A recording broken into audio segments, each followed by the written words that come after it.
So tonight I'm gonna try to make, and this is off of TikTok, and it's Cooking in the Midwest with Luke. It is creamy garlic Parmesan chicken and potatoes. Everything sounds good. I'm not using the buffalo wings sauce garlic parm. I'm gonna use this one. I've seen a couple other content creators say that this one's not as spicy as the other one.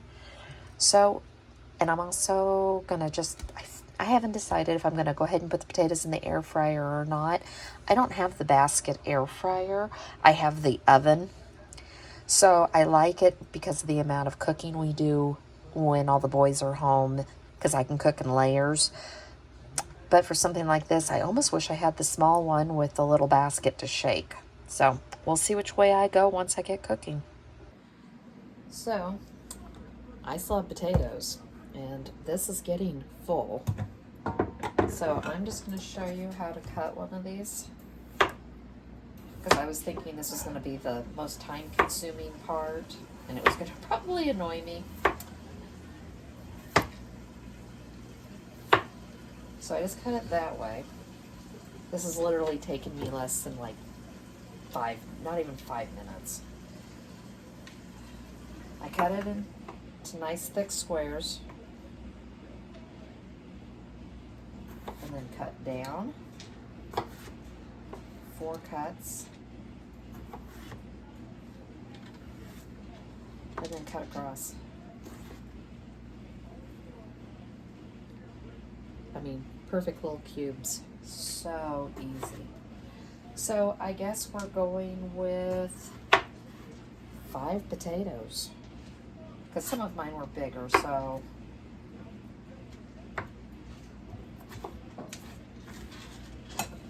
I'm just gonna do that. So 2 of the potatoes. I finally got more avocado oil. I put a nice generous amount. I'm just gonna grab a spoon. We're gonna mix the oil around. You can use any oil you have. I just happen to like this. So we're gonna do that.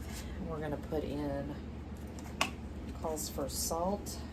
And I've already got my air fryer going. I went ahead and decided I was gonna do it. Oh, pepper's over there.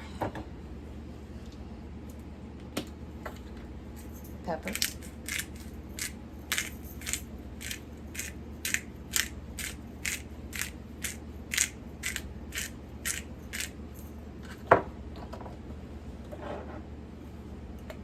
Onion powder.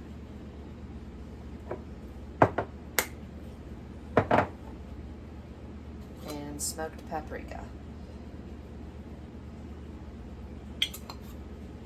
Give it a good mix.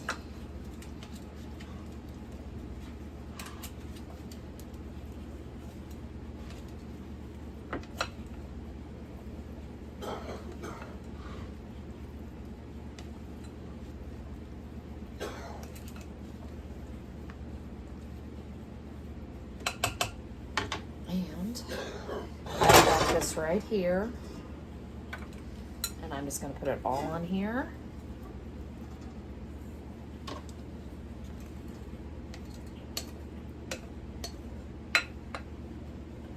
Get them all nice and even, and they're going to go in the air fryer because it's preheating now.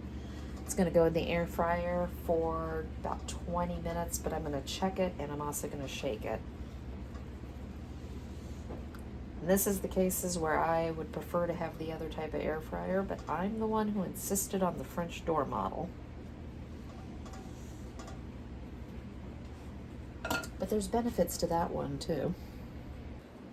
So I went ahead and cut up the chicken into little cubes, just like we did the potatoes.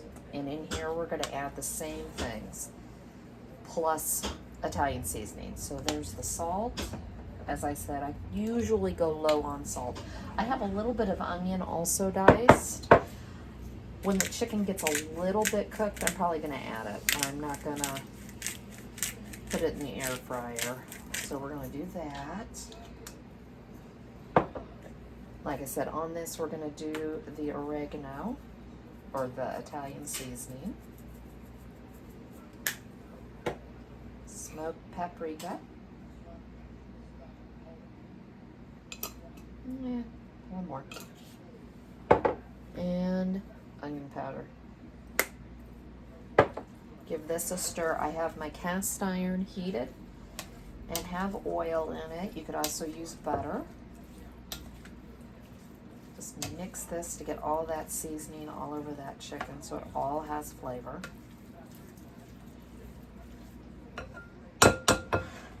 And we're gonna put it in. And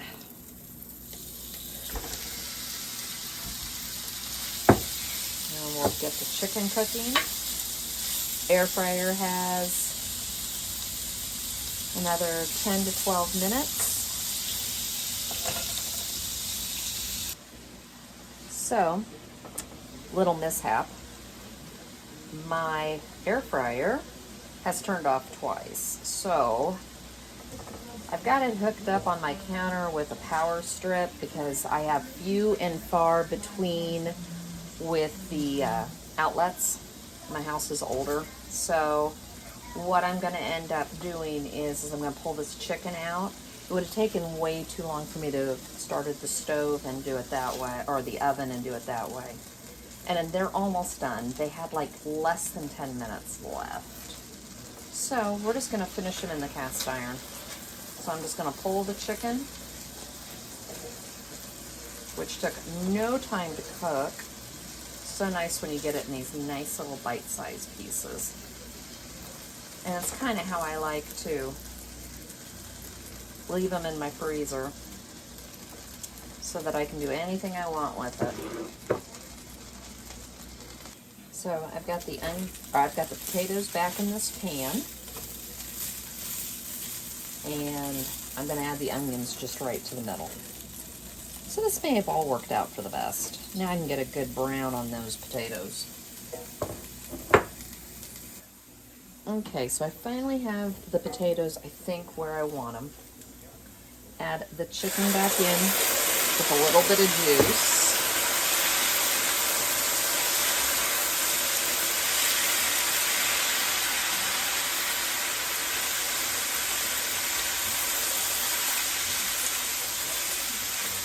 There we go. Now we're going to add in the garlic Parmesan sauce.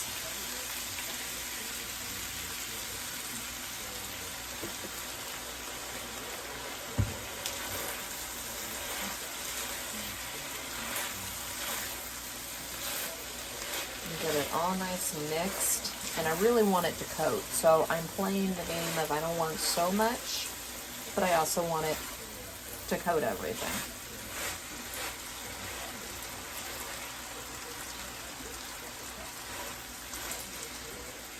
Yeah, just a little bit more.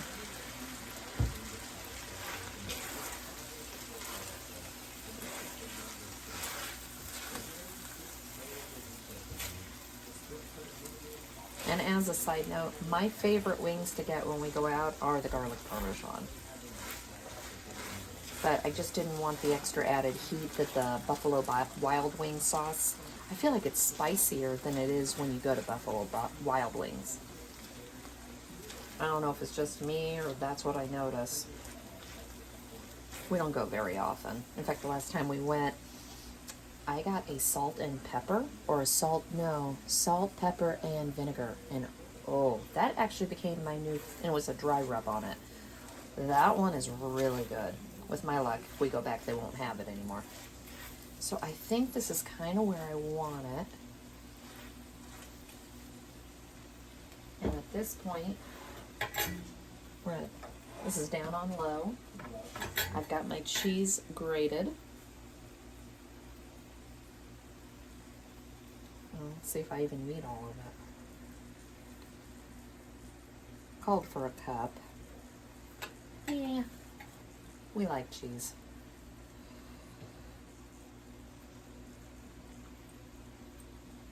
There we go.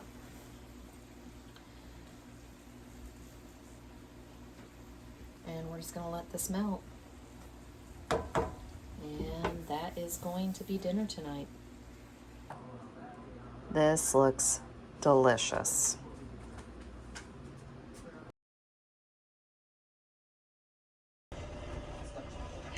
So I'm going to throw together our favorite potato soup tonight.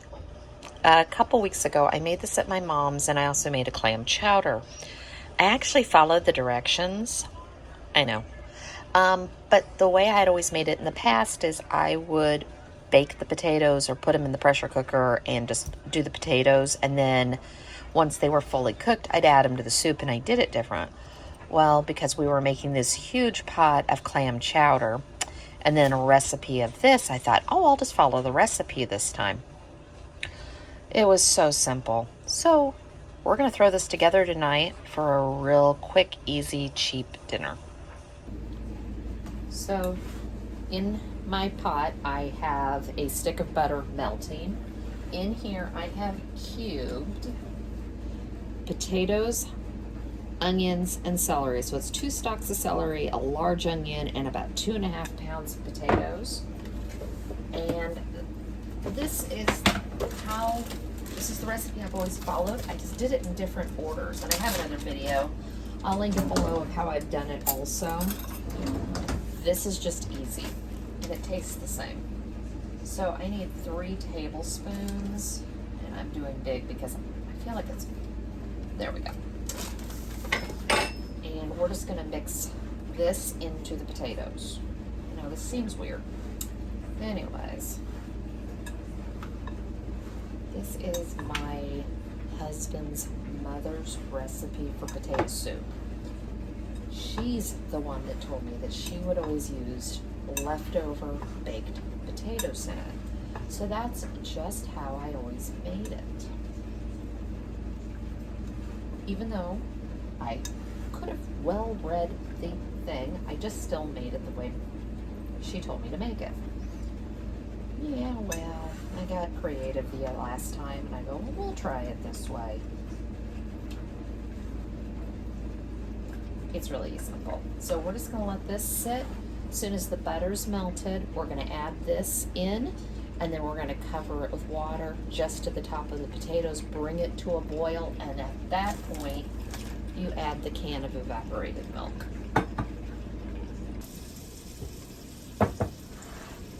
So I'm just gonna add all of that in.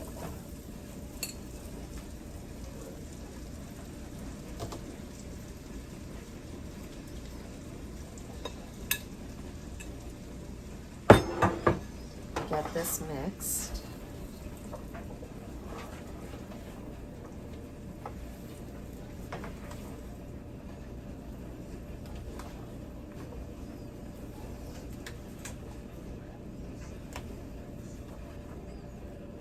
Now I'm going to turn this up.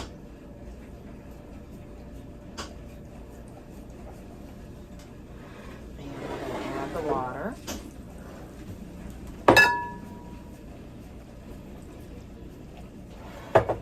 Need to grab one more because you just want it to be above the potatoes, and that's it.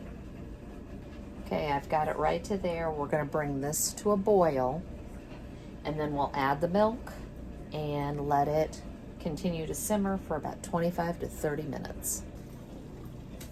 So this has come up to a boil, and I've shaken the evaporated milk, and I am using my grandmother's bottle opener that I have had forever, and we're just going to pour the milk in.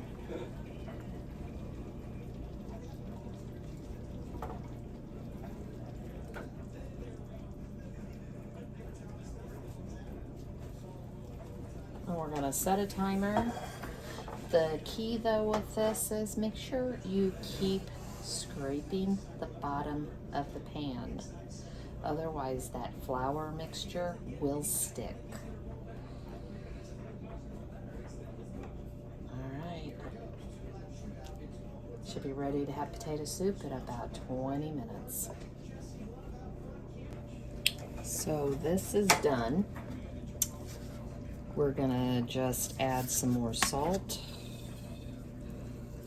Because remember, the potatoes, they need it.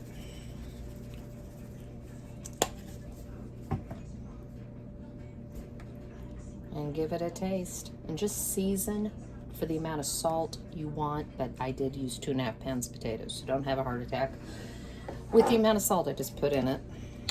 And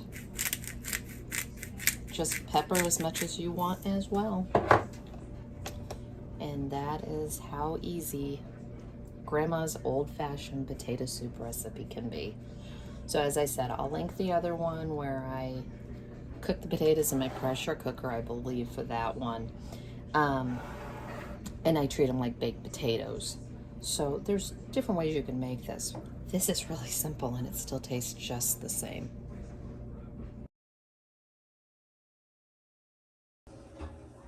So this is one of these, you could make this ahead of time and have it ready to go in the refrigerator or in the oven as soon as you get home. And I'm going to serve this with a salad and some bread. Obviously, I'm not keto anymore, but we used to enjoy this while I was. Even my kids would eat this. But it is a ham and broccoli bake. But you put in fresh broccoli. I am using the riced cauliflower, and I'm using the garlic and herb just for a little bit of extra flavor. 2 cups of ham, a brick of cheese, sea salt, pepper, garlic powder, onion, and some sour cream. And this just, you could use any type of cheese too. I'm just throwing this, we're going to put this all in a bowl and I'll show you how I put it together, and then we're going to bake it in the oven at 350 for about 30 minutes. So I've cut up the broccoli into bite-sized pieces. I've also microwaved the frozen cauliflower rice. And I've drained some of the liquid off of it just so it's not, didn't mean to leave that in there, just so that way it's not so liquidy. I did do keto for a number of years, and that was one of the things I learned about making things with cauliflower rice or cauliflower, that type of stuff. So anyways, that's drained, and in all honesty, that really isn't that much. So we're going to add in the 2 cups of ham. And I just added more liquid that I did not mean to add. I should have drained that as well. We're just going to mix all of this together. And the reason is this makes it easier. Now, if you're not paying attention to carbs or anything else, I'm going to add sour cream to this and then season it really well. You can add cream of mushroom, cream of chicken, just for that cream factor. But that's what the sour cream is there for. So we're going to add that in. And then we're going to season it with some salt, some onion powder, some garlic powder. And remember, I used garlic and herb cauliflower rice just for some more flavor. And some pepper.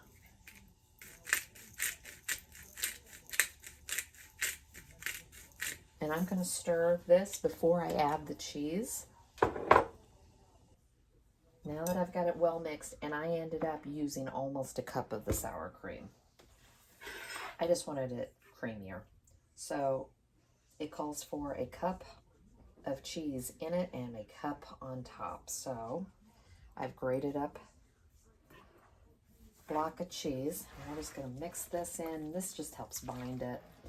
Also, if you do use the frozen cauliflower or frozen broccoli in this, make your seasoning first, or heat it up. Just heat it up, because otherwise you go to put the sour cream in with frozen cauliflower and broccoli, it makes a mess. I've done it before. Didn't even think about it. But it basically freezes the sour cream. So I've got a 9 by 13, and I have sprayed it. And we're just going to add all of this. I probably should have halved this. It is a Friday night, but this way I will have lunches for the next 2 days for work. The other thing you can do is put the cauliflower in here and turn around and serve this over rice, especially for the kids. If you want them to have just a little bit more, this is really good over rice. When I first started doing keto, my boys did not join me. Later, my youngest joined me when he was almost 18. So, there we go. Now, I'm just going to take the remainder of the cheese that I grated and put it over the top. And we're going to bake this for about 25 minutes. And it is just going to be nice and creamy and a little bit decadent.